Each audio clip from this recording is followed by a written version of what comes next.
남편은 31살입니다. 그 여자분은 30살이고요. 그 여자분은 비양이라고 하겠습니다.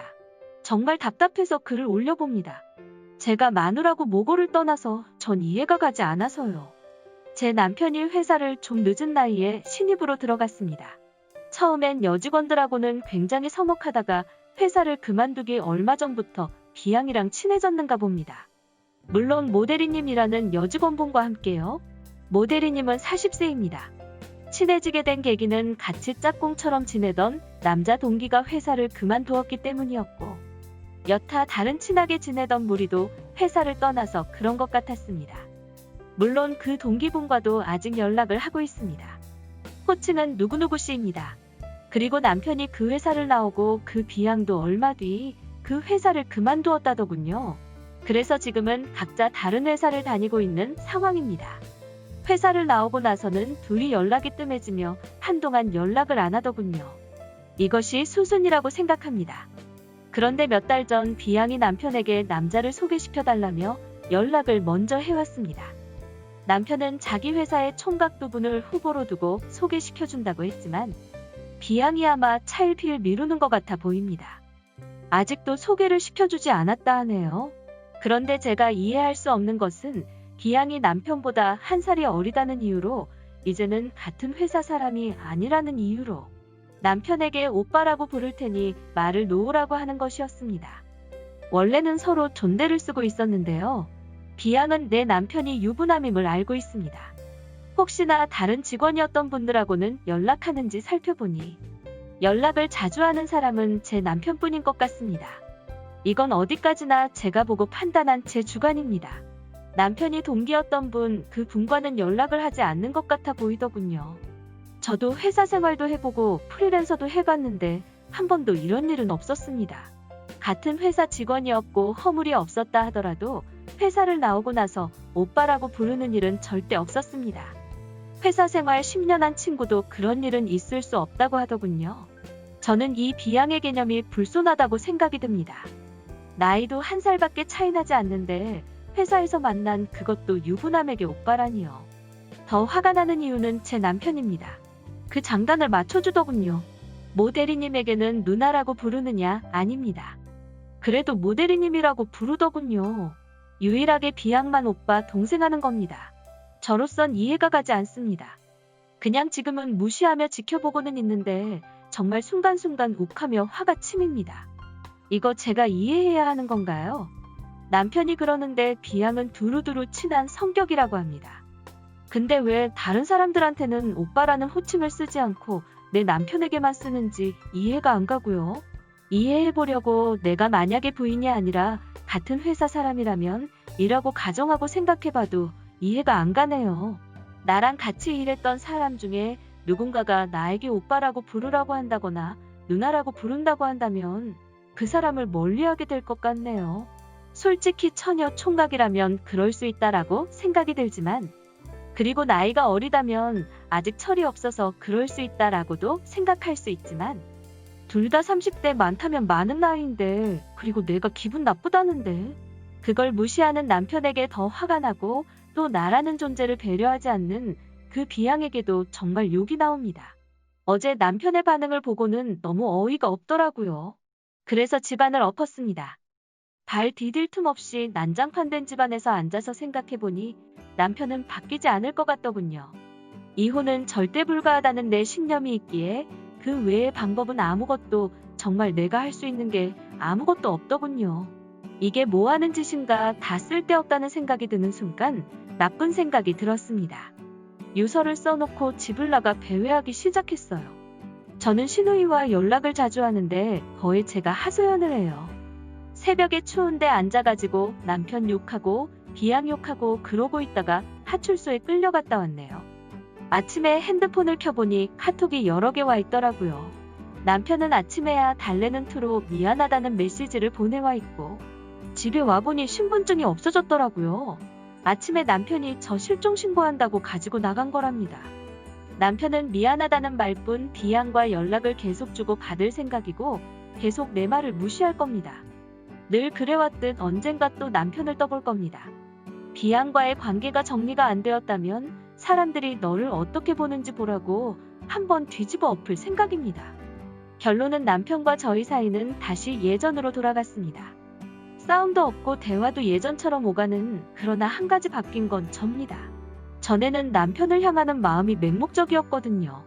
정말 남편에게 위험이 닥치면 다 막아주겠다, 내가 다 감당하겠다, 이런 마음가짐이라면, 지금은 뭔가 남편이 내가 생각한 나쁜 놈 기준에 다시 한번 들면 넌 바로 쓰레기통 행이야, 이런 생각으로 살고 있습니다. 이 일이 있은 후에 부모님께 모든 일을 알렸습니다. 처음 아빠께 했던 말은 나 이혼할까, 이 소리였습니다. 저는 우리 부모의 이혼 과정을 다 보고 자란 사람입니다. 중학생 때 이혼을 하셨죠. 그때 너무 상처였고 내 마음의 상처를 보듬기 위해 부모도 사람이고 각자의 인생이 있는 거야 라는 생각으로, 그리고 날 이렇게 상처 준 부모를 절대 용서 못해, 커서 복수할 거야 라는 마음으로 조용히 살았어요. 그래서 나는 절대 이혼은 안 하겠다고 마음먹고 결혼 생활에 있어서 지혜롭게 하는 방법 팁, 이런 것도 공부하고 그랬거든요. 저희 고모가 한 분 계신데 고모의 한마디가 저에게 큰 힘이 되었습니다. 하나님이 다 해결해 주실 거야 라고 밤마다 기도했어요. 울면서 밤잠도 못 자고. 남편은 이 일로 저한테 이혼을 요구합니다. 그런데 이성이 잡히는지 그 말에, 그렇게 이혼이 하고 싶어? 나랑 살기 싫으면 나한테 이야기하지 말고 소송 걸어. 네가 뭘로 소송 걸 건데? 너는 소송 못해. 왜냐면 나는 유책 배우자가 아니니까. 잘못은 네가 저질렀지. 나는 너가 유책 배우자라는 증거를 다 갖고 있어. 이걸로 나는 너한테 이혼 소송 걸면 네가 싫다고 그래도 이혼이야. 그런데 넌 소송 못해. 내가 싫다고 그러면 넌 이혼 못하는 거야. 앞으로도 그럴 거고, 그러니 해볼 테면 해봐. 그랬더니 남편은 그 이후로 이혼 이야기가 쑥 들어가더군요. 그리고 저는 비양에게 문자를 보냈어요. 남편에게는 여러 번 비양을 찾아가겠다. 그녀가 다니는 회사를 한다. 그냥 머리채라도 잡아주랴? 라고 했는데 마음대로 하라고 할 뿐이었죠. 내가 부인이라고 일단 유부남이라는 걸 확인시켰어야 하니 연락 다 끊으시라고. 어이없어 하면서 오해다 뭐다 하는데 싹 다 무시하고 제 할 말만 했어요. 한 줄의 문장으로 더 이상의 변명을 막아버렸습니다. 알겠다는 답만 받았습니다. 그러나 카톡 전화는 차단했으나 메신저는 차단하지 않았더군요. 모든 연락을 다 끊으시라고 했고 알겠다고 했으나 메신저를 열어둔 이유는 불손한 생각이겠죠. 제가 그걸 못 본다고 생각했었나 봅니다. 그리고 저는 남편과 잘해보려고 해도 남편은 아무 이유 없이 제가 옆에 가까이 다가가기만 해도 화를 냈고, 밥 먹으라는 말에도 욕하기 바빴습니다. 남편이 화가 날 땐 자주 하던 버릇이 방문을 잠그는 거였는데 방문을 잠그더군요. 핸드폰도 잠가버렸습니다. 그렇게 지쳐가고 있을 때쯤 어느 날 갑자기 남편이 퇴근하고 들어와서 웃는 제 얼굴을 향해 화를 내며 씩씩대더니 문 앞에 있던 택배 상자를 발로 걷어차고 방으로 들어가 문을 잠가버렸습니다. 정말 어안이 벙벙했어요. 그 이유를 나중에 알았는데요. 남편은 그때 비양과 연락을 하고 있었고 비양이 또 소개팅 이야기를 해서 소개팅 날짜를 잡았더군요. 근데 보통은 연락처를 넘기고 둘이 알아서 만나게끔 하는데 소개팅 시켜줄 남자가 남편과 해서 셋이 만나기를 원했더군요. 그 자리에 끼려고 내게 화를 내며 이불 닦게끔 밑밥을 깐 거예요. 그렇게 냉전으로 있으면 비양을 마음대로 만날 수 있으니까요. 죄책감 안 느껴도 되겠죠.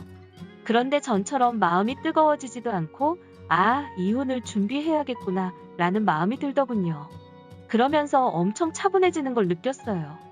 마음은 아프지만 전 혼자 그렇게 남편을 내버려두고 남편을 없는 사람 취급해버리고 오로지 혼자만의 시간을 가졌습니다. 집안일도 하지 않았고요. 남편이 퇴근하고 와도 마중도 안 나갔고 열심히 핸드폰만 보면서 나름대로 웃기도 하고 남편이 안방으로 들어오면 등 돌리고 핸드폰 보고 그랬습니다. 그러고 주말이 되어 남편은 밤늦게 들어왔더군요. 보통은 남편 올 때까지 안 자고 기다리는데 불 다 꺼놓고 자고 있었어요. 잠결에야 그냥 들어왔구나 했고, 그러고 며칠이 지난 시점부터 남편은 아침마다 한숨을 푹푹 쉽니다. 저한테 출근하며 카톡 하나 남겼는데 기억이 안 나요, 지금은. 근데 당시 심정으로는 그냥 어이없어서 익십했던 걸로 기억해요. 그러고 나서 2주가 다 돼가는 시점에 저는 마음이 굉장히 편해짐을 느꼈습니다. 남편이 눈에 보이지가 않더라고요. 남편이 한 번 더 이혼하자고 말했더라면 그래 이혼하자라고 했을 겁니다. TV를 보면서 깔깔대며 웃고 있던 제 옆에 남편이 슬그머니 오더니 화해에 신청을 합니다. 전 화해하고 싶지 않았어요. 저리가 하면서 밀어냈는데 남편은 온갖 애교를 부리면서 왜 그래 왜 그래 하더군요. 그래서 말했습니다. 너 없이 살아보니 알겠더라고. 난 너 없어도 살겠더라고. 아니 더 편하더라고. 그러니 건들지 말고 너는 너 알아서 살고 나는 나 알아서 살자고. 남편이 미안하다고 하더군요. 그러면서 대화가 오가고 화해를 했는데요. 물론 남편의 핸드폰도 풀렸어요. 근데 남편 핸드폰에 대해선 관심도 없어지더라고요. 어차피 헤드폰으론 연락 안 하니까요. 그 뒤로 저는 남편에 대한 감정이 많이 줄었고 내 삶의 중심은 제가 되었습니다. 제 삶을 되찾은 거죠. 그 뒤로 정말 일이 잘 풀렸어요. 메신저로 남편과 연락을 할 때마다 비양에게는 나쁜 일이 벌어지는 것처럼 느꼈어요. 회사가 망해서 쪼개지거나 업무적으로 조금 전보다 안 좋아진다거나 사고를 당해서 경제활동을 못하게 됐다거나 그리고 남편은 그 즈음 같은 회사 상사랑 친하게 지내느라고 기양한테 연락하는 걸 소홀히 한 모양입니다. 자꾸 안 좋은 일도 생기고 하니 연락을 한동안 안 하다가 기양이 먼저 연락하더라고요. 소개팅을 또 주제로 삼고 근데 남편의 반응이 뜨뜻미지근한 반응을 보이니 아예 연락을 끊었어요. 지금은 메신저도 끊어져 있던 것 같은데 남편이 비양에게 물어봤더라고요. 왜 이렇게 연락이 안 되냐고. 때는 이때다 하고 비양은 남편에게 제가 연락 다 끊으라고 했다고 하며 제가 무섭다고. 웃음이 나네요. 제가 찾아간 것도 아니고 협박을 한 것도 아니고 그저 한 줄의 점잖은 문장이었는데 얼굴도 모르는 내가 무섭다니. 전 지금 그 둘이 연락을 한다고 해도 화가 안 나요. 한 번 더 그러면 그런 쓰레기 뭐하러 쥐고 있나요? 버리면 그만인걸. 쓰레기가 백지수표인 줄 알고 주워가는 사람이 불쌍한 거죠. 그리고 제 눈에서 눈물 빼고 떠난 남자, 그 이후에 하나도 잘된 인간 없었습니다. 전 그렇게 생각하고 살고 있어요. 언젠가 저는 남편에게 나는 더 이상 너를 사랑하지 않으니 널 떠나겠다고 선언할지도 모르겠네요. 남편은 알고 있을 것 같네요. 눈치가 빠르니까요. 그러니 요즘도 가끔 저한테 떠봐요. 몇 년 전에는 이혼하자고 하더니 위자료나 준비해놓고 서류 갖고 와라. 도장 찍어줄 테니라고 했더니 이혼하자는 소린 안 나오더라고요. 저한테 뭐라고 말도 못하고 혼자서 스트레스 받는 남편을 볼 때마다 꼬시다는 생각도 들어요. 자업자득인 것 같고 이런 생각하면 안 되지만 저는 그 비양이 사귀는 남자가 있다면 사귀는 남자마다 족족 바람펴서 헤어지게 됐으면 좋겠습니다. 내 눈에서 눈물 뺀 년은 피눈물 나봐야지요. 사연은 여기까지입니다. 들어주셔서 감사드리고 마치도록 하겠습니다.